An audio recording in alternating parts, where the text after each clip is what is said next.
There are some truths that are erased from the pages of history even before they can be written. Today, we are going to open the file that was labeled Operation February 28th, a name used to pull the wool over the world's eyes. Do you remember the night of February 28th, 2026? When the skies of Tehran were filled not with birds of peace, but with the merchants of death. 900 airstrikes in a mere 12 hours. This was no ordinary military operation. It was a pre-planned massacre whose script had been written long ago. The biggest lie sold to you was that diplomacy had failed. The reality was quite the opposite. While Iranian diplomats were being assured over cups of tea in the luxurious rooms of Washington that a new deal was being finalized, at that very moment, the American naval fleets in the Arabian Sea were already aiming their missiles at Tehran. This was a betrayal of a negotiating partner unparalleled in modern history.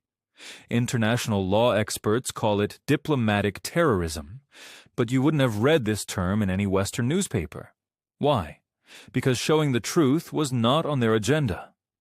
You were told the strikes were surgical, meaning only military targets were hit. But was that girls' school in Minab a military base? The missile that struck that innocent place of learning near Bandar Abbas swallowed 170 lives in an instant. Among them were girls dreaming of tomorrow. Their books were soaked in blood, but the global conscience remained asleep. This tragedy was buried in files as collateral damage so that no stain would remain on the faces of the victors. The objective of the attacks was not nuclear facilities, but to decapitate Iran. Towering pillars like Supreme Leader Ali Khamenei and Ali Larijani were targeted specifically to create a vacuum that America could fill with its own puppets. This wasn't a war against nuclear proliferation. It was a bloody attempt at regime change, wrapped in the beautiful shroud of a nuclear threat. Now, to the biggest question. Is Iran's nuclear program truly finished? Leaked DIA reports suggest that years ago, Iran hid its precious uranium so deep within the mountains that no bomb could reach it. Today, on April 11th, 2026, that 60% enriched uranium remains safe beneath the rubble.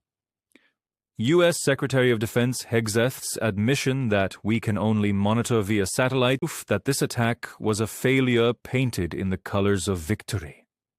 This war hasn't just pushed Iran, but the entire world into a dead end. The Strait of Hormuz, the jugular vein of the global economy, has become a military graveyard. 20% of the world's oil and gas passes through this 21-mile strip, which is now littered with Iranian Revolutionary Guard mines. Petrol prices skyrocketing, supply chains are broken, and a global economy that was already weak is now on a ventilator.